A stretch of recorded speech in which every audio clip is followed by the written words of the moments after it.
Bonjour à toutes et bonjour à tous. Merci pour cette première question qui est déjà très intéressante et à laquelle on pourrait peut-être répondre en trois temps. C'est-à-dire que d'abord, si on se place du point de vue des disciplines scolaires, c'est-à-dire de ce que l'emploi du temps dit de faire à l'élève tel jour à telle heure, il y a plusieurs termes pour désigner l'éducation civique. Alors ça a été dans les années 80, 90, surtout dans l'enseignement primaire et au collège.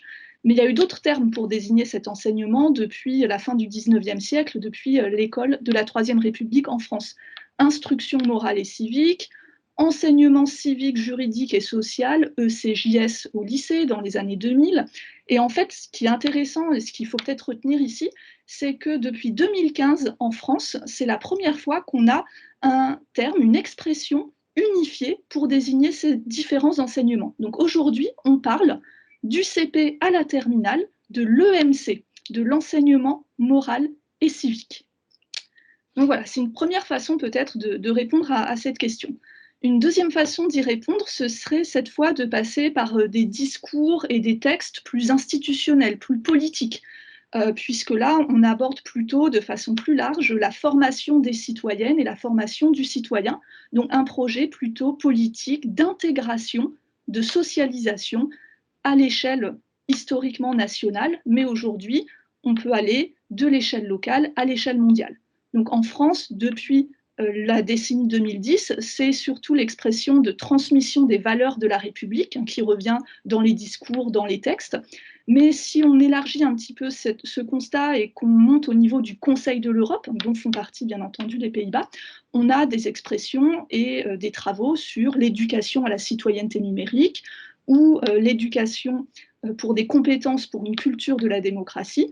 Et si on monte encore d'un cran, on peut parfois parler aussi d'éducation à la citoyenneté mondiale. Et donc c'est ça qui fait le lien finalement avec une troisième façon de répondre à votre question, c'est de se centrer non plus sur ce que les élèves et les enseignants ont à leur emploi du temps, non pas sur ce que les discours ou les textes plus politiques disent, mais ce que font en fait les chercheurs et les chercheuses dans différentes disciplines quand ils se consacrent à cette question. Et de façon globale, on pourrait dire qu'on parle dans ce cas d'éducation à la citoyenneté, donc de citizenship education, avec par exemple des didacticiens, des didacticiennes qui s'intéressent à ce champ, mais aussi des sociologues, mais aussi des représentants des sciences politiques. Et là aussi, mais je ne vais pas rentrer plus avant dans les détails, on a une multiplicité d'objets de travail, de disciplines et donc aussi de catégories un peu plus spécialisées pour réfléchir à ces questions et à ces objets de recherche. Donc pour conclure peut-être par rapport à votre première question, on peut dire que c'est déjà en français, entre praticiens politiques et chercheurs en éducation, un petit peu compliqué de s'accorder sur les termes de votre demande.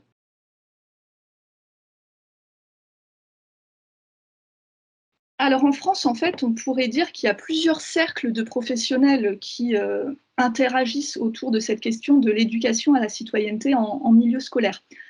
Alors pour commencer, parce que ce sont les personnes en fait les plus facilement identifiées, les professeurs d'histoire-géographie, puisque notamment au collège, donc en France l'enseignement de 11 à 15 ans, le secondaire inférieur, et au lycée professionnel, il y a une épreuve écrite à la fin de ces deux cycles et des questions relevant de l'EMC, de l'enseignement moral et civique, qui sont couplées aux questions et aux exercices qui relèvent de l'histoire et ou de la géographie. Donc il y a vraiment ce fort ancrage, ce couplage historique en France de l'histoire-géographie et à l'heure actuelle, l'enseignement moral et civique.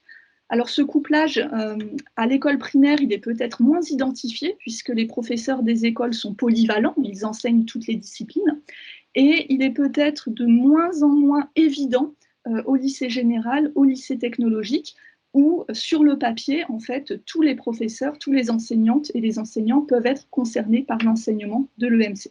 Donc ça pose bien entendu des questions de formation pour l'ensemble de ses collègues. Si on dézoome un petit peu et qu'on passe cette fois à tous les enseignantes, tous les enseignants et tous les personnels éducatifs qui exercent en France, on a un référentiel de compétences qui date de 2013 et qui est encore valable au moment où je vous parle, Et ce référentiel mentionne pour toutes et tous la capacité qu'ils et elles doivent avoir de transmettre et faire partager les principes de la vie démocratique. Entre autres, par exemple, aider les élèves à développer leur esprit critique, à argumenter.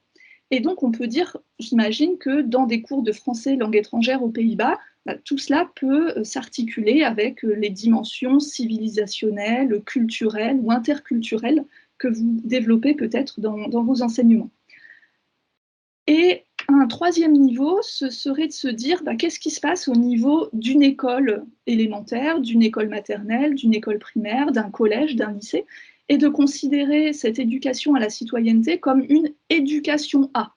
En France, depuis 2016, on a 4 parcours, parcours santé, parcours citoyenneté, parcours avenir et parcours artistique et culturel, qui articulent un petit peu ces différentes éducations A, autour de connaissances, bien sûr, mais aussi de représentation, de comportement, d'attitude, et ça passe par exemple, des projets avec des partenaires.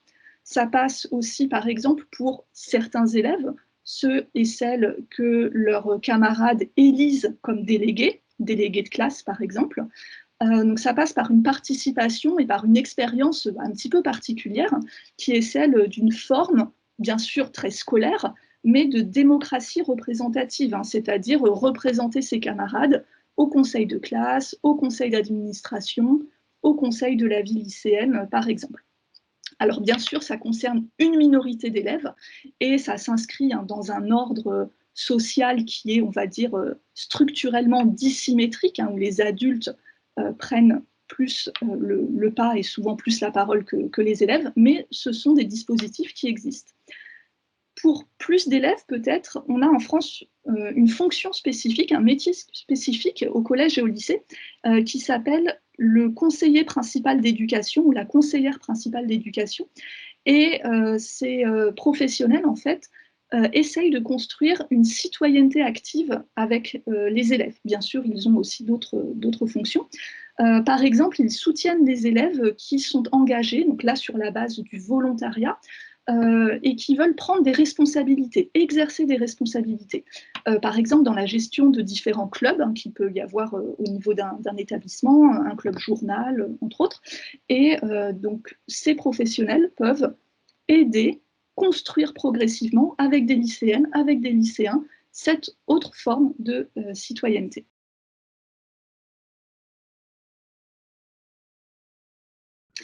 Alors, quels enjeux pédagogiques? Mais il n'y a peut-être pas finalement seulement des enjeux pédagogiques.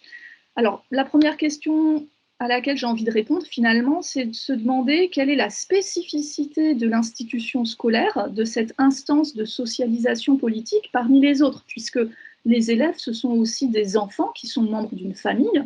Ils fréquentent aussi de façon quotidienne un groupe de pairs, d'enfants, de jeunes de leur âge, et puis ils ont une fréquentation médiatique qui fait que finalement, se construire une culture politique, se socialiser dans ce domaine spécifique de la vie humaine, ça ne se fait pas qu'à l'école. Et donc, du coup, quel pourrait être l'enjeu strictement scolaire, spécifiquement pédagogique de la fonction finalement de l'école dans la construction, la formation des citoyennes et des citoyens?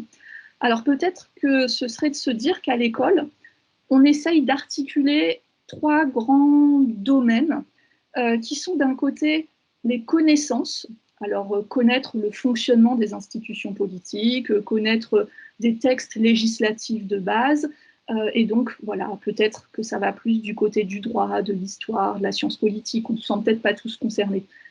Mais il y a un deuxième axe qui est important peut-être pour toutes et tous, ce sont les pratiques, ce sont les expériences pédagogiques. Ça peut être le tutorat entre élèves, ça peut être le débat argumenté, ça peut être un conseil d'élèves. Et donc derrière, le troisième domaine qu'on pourrait articuler à ces connaissances et à ces expériences, ce sont des valeurs et des principes. Alors là, qui peuvent parfois mener jusqu'à une réflexion philosophique selon les systèmes scolaires. Donc, pour une enseignante de français langue étrangère, ce que je retiendrai de tout ça, c'est qu'il y a finalement peut-être une quatrième dimension qu'on n'a pas encore évoquée, c'est celle du langage, du discours, de la parole des élèves. En fait, dans cette éducation à la citoyenneté, finalement par une forme de citoyenneté. On peut se dire en cours de français langue étrangère qu'on peut pratiquer le jeu de rôle, la simulation. Il y a des modèles, par exemple, de simulation politique, comme les réunions des Nations Unies dans les clubs MUN, Model United Nations, qu'on pourrait peut-être transposer en cours de français langue étrangère. Mais cette approche par la dimension linguistique, elle sert aussi peut-être à réfléchir sur ces pratiques, à réfléchir sur des notions, à pouvoir dire ce qu'on ressent, à pouvoir exprimer des points de vue, à pouvoir confronter des points de vue, peut-être aussi ceux des camarades, mais ceux qui sont exposés dans différents documents par différentes personnes. Et donc, en comparant différents documents, en confrontant ces points de vue, ben, on outille peut-être aussi la réflexivité, on outille l'esprit critique des élèves. Et j'ai envie peut-être de terminer cette intervention sur 3 petites pistes en fait qui me semblent, voilà, à titre personnel, peut-être importantes, mais bien sûr qui sont aussi présentes dans la littérature de recherche sur cette question. La première, c'est l'enjeu de l'accompagnement dans la construction de l'autonomie de ces élèves comme citoyens et citoyennes, avec l'idée de les soutenir, mais aussi de leur faire prendre leur envol d'un point de vue intellectuel, d'un point de vue organisationnel et d'un point de vue aussi peut-être plus personnel. Et puis plus largement, c'est aussi en tant qu'enseignant, enseignante, personnel de direction, personnel qui intervient dans un établissement scolaire, se poser la question pour chacune et chacun d'entre nous de mettre au jour, de savoir finalement quelles sont les conceptions, et je les mets au pluriel, les conceptions de la citoyenneté qui guident notre action. Et là, c'est des tensions finalement, il n'y a pas forcément la bonne réponse. Est-ce que parfois on est peut-être dans un cadre un peu plus procédural, il y a le règlement intérieur, il faut le respecter, il y a l'élection des délégués, ça se passe comme ça. Et parfois on est peut-être dans une dimension plus liée de façon générale à une culture démocratique. Parfois on se dit, ah, la citoyenneté c'est un statut juridique, c'est des droits, des obligations, des libertés politiques. Et puis quand on est quand on est confronté à d'autres pratiques, on se dit, mais là, finalement, c'est pas tant l'individu qui a des droits, des obligations, c'est plutôt l'idée que cet individu, il est membre d'un collectif, il vit ensemble avec d'autres, il participe à une forme de vivre ensemble, il s'engage peut-être pour transformer la société dans le domaine associatif, dans son futur environnement professionnel. Et donc, voilà, finalement, je vous renvoie peut-être la question à vous, professeurs et professeurs de français langue étrangère. Qu'est-ce qui fait pour vous citoyenneté? Et pour vous dire au revoir, vous dire aussi finalement, continuez à vous informer, continuez à réfléchir. Et du point de vue qui est le nôtre à l'Institut français de l'éducation et dans l'équipe Veille et Analyse, essayez de trouver des lectures, de trouver des formatrices, des formateurs, de trouver des endroits, des moments pour réfléchir à partir de différentes disciplines, de la sociologie, de la didactique, de l'histoire, de différentes disciplines sur ce que c'est que la citoyenneté, sur sa place dans votre système éducatif et sur ses enjeux dans vos pratiques avec vos élèves. Je vous remercie pour votre attention. Merci encore.